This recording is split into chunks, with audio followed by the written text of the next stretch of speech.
మీ అచ్చంపేట నియోజకవర్గంలో ఇక్కడ పుట్టిన ఒక వ్యక్తి ఇవాళ రాష్ట్రానికి ముఖ్యమంత్రిగా ఉన్నాడు. కొండారెడ్డిపల్లి నుంచి ఎవరైనా ఉన్నారా? ఇక్కడ కొండారెడ్డిపల్లెలు ఉన్నారా? ఎవరైనా లేరా? ఉన్నారా? లేరా?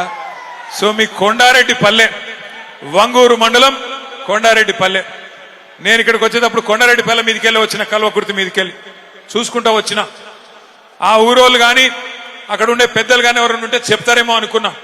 ఎందుకంటే రేవంత్ రెడ్డి గారు రోజుకొక తీరుగా మాట్లాడతాడు. ఆయన ఒకరోజు ఏం చెప్తాడు, నేను చాలా పేద రైతు కుటుంబం నుంచి వచ్చిన ఒక పేదవాడు, ఒక పేద రైతు బిడ్డ ముఖ్యమంత్రి అయితే కేసీఆర్ కు నచ్చుతలేదు, టీఆర్ఎస్ వాళ్ళకు నచ్చుతలేదు అని ఒకరోజు మాట్లాడతాడు.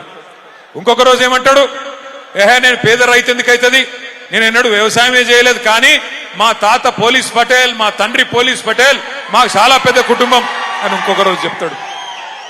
ఆయనను చూస్తే నాకు ఒకటే అనిపిస్తుంది, ఆయనలో ఒక అపరిచితుడు ఉన్నాడు లోపల.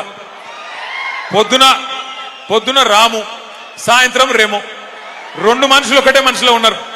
పొద్దున ఒక తిరిగి మాట్లాడతాడు, సాయంత్రం ఒక తిరిగి మాట్లాడతాడు.